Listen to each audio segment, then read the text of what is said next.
QuickX Touch is an NFC card. How do you use it? Turn on NFC in your phone. Touch the card at the back of your phone. It will redirect you to the link to download the app. Install the app. Now touch the card at the back of your phone. It will automatically open the app. 3 options will appear on screen. Click on Create Wallet. Select the length of the seed word from either 12 or 24 words. After the seed words are generated, confirm the words as per the number asked.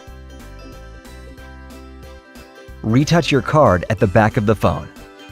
It'll show you the home screen of the wallet. Even if the card is lost, you can recover funds using the seed word.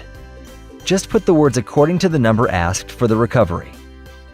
You can add number of currencies with the help of Wallet option. It's that simple. QuickX Touch.